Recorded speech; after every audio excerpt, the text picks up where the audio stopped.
माननीय लालू प्रसाद यादव जी जो मुख्यमंत्री हुए तो सबसे पहला नरसंहार इनका प्रसविघा हुआ। इसके बाद में डोहिया कांड हुआ, इसके बाद में अरवल नरसंहार हुआ, इसके बाद मियाँपुर का कांड हुआ। तो इन्होंने ही नारा दिया कि भूरा बाल साफ करो। 16 पासवान को रात में ही काट दिया गया। जो भी नरसंहार जो हुआ हमारे बिहार के अंदर बुनियादी वर्ग में हुआ, स्वर्णों के गाँव में हुआ, राजपूतों के गाँव में हुआ, उनकी यादवों के गाँव में क्यों नहीं हुआ। देखिए, लालू प्रसाद यादव जो कि बिहार के पहले मुखिया रह चुके हैं, बागडोर पहले लालू प्रसाद यादव के हाथ में था बिहार के विकास का।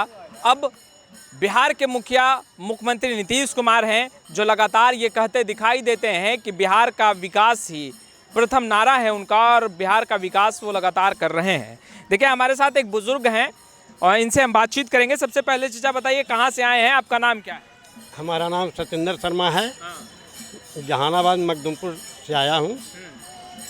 ये बताइए कि आप अभी बता रहे थे कि लालू प्रसाद यादव के बारे में आप उनके शासनकाल को बहुत करीब से देखे हैं, क्या कुछ उनके शासनकाल में हुआ है उसे आपने बाकी बहुत करीब से देखा है, तो अंतर पहले बताइए कि नीतीश कुमार के शासनकाल बेहतर रहा या लालू प्रसाद यादव? देखिए, माननीय स्वर्गीय रामविलास पासवान, लालू प्रसाद यादव जी और नीतीश कुमार तीनों एक ही गिलास के चट्टे पट्टे थे। अच्छा, लेकिन हाँ, आपसी अंतर विरोध के कारण तीनों अलग अलग हो गए। अच्छा। रामविलास जी अलग लोक जनशक्ति पार्टी इन्होंने बनाया, हाँ। नीतीश कुमार जदयू बनाए, हाँ। लालू प्रसाद यादव आरजेडी बनवाए। अच्छा। तो तीनों के शासनकाल के अंतर्गत जो माननीय लालू प्रसाद यादव जी जो मुख्यमंत्री हुए तो सबसे पहला नरसंहार इनका प्रसविघा हुआ। लालू प्रसाद यादव के शासन? जी हाँ, पहला इनका प्रसविघा कांड हुआ, इसके बाद में डोहिया कांड हुआ, इसके बाद में अरवल नरसंहार हुआ, इसके बाद मियाँपुर का कांड हुआ। अर्थात यह है कि इसे उनकी यादवों के गांव में क्यों नहीं हुआ।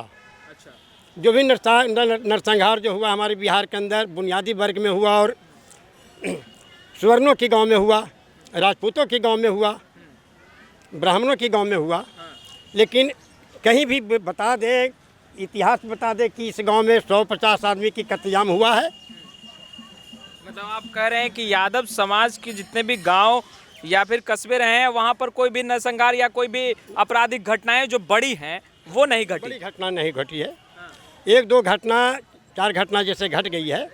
जैसे बेलावीरा, 3 यादव को मर्डर हो गया था, एक छात्र भी उसमें थे, उसका शहादत दिवस मनाने के लिए हम खुद गए थे। जो कहा जाता है कि लालू प्रसाद यादव ने गरीब गुरबों अति पिछड़ों को जवान दिया, बोलने के लिए कहीं ना कहीं प्रोत्साहित किया और बताया कि आप भी लोकतंत्र में बोलने का आपको भी उतना ही अधिकार है जितना अन्य समाज को। क्या ये गलत रहा?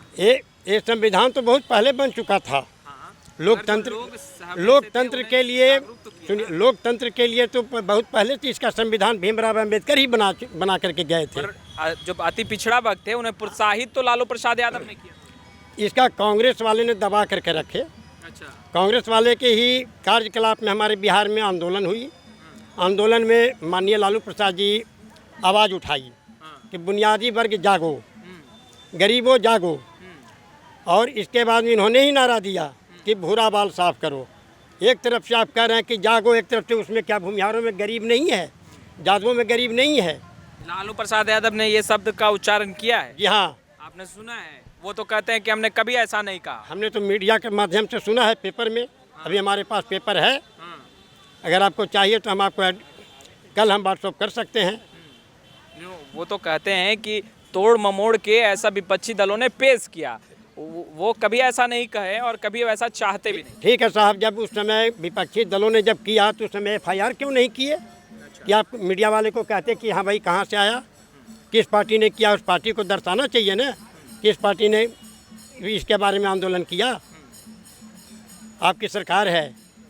आप कह रहे हैं कि लालू प्रसाद यादव स्वर्णों और राजपूतों के लिए कभी उनके हित के लिए नहीं सोचे? नहीं, उनकी सरकार में बहुत सी नौकरियां गई, इसके बाद में बहाली बंद हो गया, सिर्फ आर्मी का बहाली हुआ। उन्होंने चरवाहा कॉलेज खोले, साक्षरता अभियान चलाया। साक्षरता में जितने भी बुजुर्ग थे या गांव के लोग थे, कितने को उन्होंने साक्षरता किया, इसका कोई नोटिफिकेशन है? सवर्णों और राजपूतों को किसने आगे बढ़ाया फिर? नीतीश कुमार ने। आज जो स्वर्ण और राजपूत ब्राह्मण और जो बुद्धिजीवी यादव हैं, जो माननीय नीतीश कुमार के तहत खुलेआम बिंदास घूम रहे हैं। न इनकी सरकार में कोई भी गरीब गुरबा या किसी भी पढ़े लिखे भी रात को 7 बजे के बाद से देहात में चलना बंद हो जाता था। आज पूरी रात घूमते हैं, कोई पूछने वाला नहीं है कि आप कहाँ जा रहे हैं। नीतीश कुमार सबका साथ सबका विकास कर रहे हैं। सबका साथ कर रहे हैं, सबका साथ नहीं कर रहे हैं। सबके साथ चल रहे हैं। सबका विकास सबका कर रहे हैं, साथ सभी का नहीं चल रहे हैं।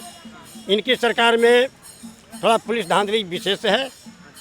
हर एक ऑफिस में जाइए तो इनके शासनकाल में कहीं भी ऑफिस में जाइए तो आपको प्रतिष्ठा नाम का चीज़ नहीं है ना। प्रतिष्ठा उसी आदमी को होता है जो आपका ठेकेदार है, ब्लॉक का दलाल है, उनकी प्रतिष्ठा होती है। अच्छा, बेहतर शासनकाल किसका रहा, लालू प्रसाद यादव का या वर्तमान में मुख्यमंत्री नीतीश कुमार का बेहतर चल रहा है? देखिए, फर्स्ट में जब 2 साल सरकार में जब माननीय लालू प्रसाद जी आए तो इन्होंने बहुत ढंग से चलाया। जब आपसी अंतर विरोध के कारण इनका आवाज़ जो हो गया थोड़ा खराब हो गई। इनकी आवाज़ को बिगाड़ने के लिए रामविलास पासवान जी आगे खड़े हुए तो उन्होंने आकर के कहा कि ऐसे ऐसी हुई है घटनाएं। तो जो भी एक भी इतना नरसंहार जहानाबाद के अंदर हुआ, गया के अंदर हुआ, औरंगाबाद के अंदर हुआ, समस्तीपुर में हुआ, माननीय लालू प्रसाद यादव जी क्यों नहीं गए कहीं नरसंहार में हुई तो? जबकि छोटे छोटे बच्चों के समय में 23 अप्रैल 1987 का अरवल नरसंहार हुआ था, जिसमें गरीब गुरबा का बच्चों, महिलाएं और पुरुष, इन पर गोलियां चलाई गई। उस समय माननीय एसपी कासमान जी थे। इसके बाद में वहाँ का खून सूखा नहीं। कंसारा में कांड हुआ, कंसारा में 76 आदमी मारे गए, वहाँ का खून सूखा भी नहीं। लगले 12 नरसंहार हुआ, 12 का खून सूखा नहीं। इसके बाद में सेनारी नरसंहार हुआ, मियाँपुर कांड हुआ, बेलाविरा में 50 गो हरिजन बेचारे मांझी तत्व के लोग थे, गरीब गुरबा थे, वहाँ पर इनका हुआ। जो पासवान जाति से वहाँ बिलोंग लोग कर रहे हैं, 16 पासवान को रात में ही काट दिया गया। और उसमें फंसने वाला जो थे, एक भी किसी को नाम नहीं दिया गया। नाम किसको दिया जाता है कि जो गांव के किसान हैं, बूढ़े बुजुर्ग हैं, नौजवान के क्यों नहीं नाम दिया? लालू प्रसाद यादव लगातार जो कहते हैं कि वो बिहार का विकास उन्होंने किया, बिहार को आगे बढ़ाने के लिए लगातार लालू प्रसाद यादव आवाज़ बुलंद करते रहे। हाँ, उन्होंने बुलंद, गरीबों के मसीहा तो ज़रूर थे, लेकिन आपसी अंतर विरोध के कारण उन्होंने गौन हो गए। और आपसी अंतर विरोध के कारण इनको घोटाला में किया गया। क्या फंसाया गया? हाँ, फंसाया गया। ये चलते उनको फंसाया गया कि अगर अंदर रहेंगे तो हमारी सत्ता ही, जब बाहर रहेंगे कौन फंसा रहा? जो इनके प्रतिद्वंदी थे, उन लोगों ने साजिश के तहत फंसाया है। अगर मानिए कि जो उच्च अधिकारी को क्यों नहीं इन्होंने किया? आप घर के मालिक हैं, आपको 10 परिवार है, 10 को आप एक रख सकते हैं? नहीं रख सकते हैं। तो इन्होंने किया कि 2 अलग हो गए, अलग होकर के अपने अपने पार्टी बना करके माननीय लालू जी को बदनाम करने के लिए इन्होंने जंग छेड़ दी। अच्छा, लालू और नीतीश में बेहतर कौन? सीधा सवाल। देखिए, लालू और नीतीश में अभी जो बेहतर है माननीय नीतीश कुमार जी।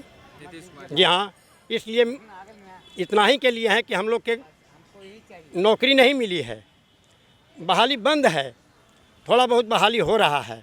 नौजवान बहुत से शिक्षित रोड पर मारे फिर रहे हैं। पेंशनों में घोटाला हो रही है।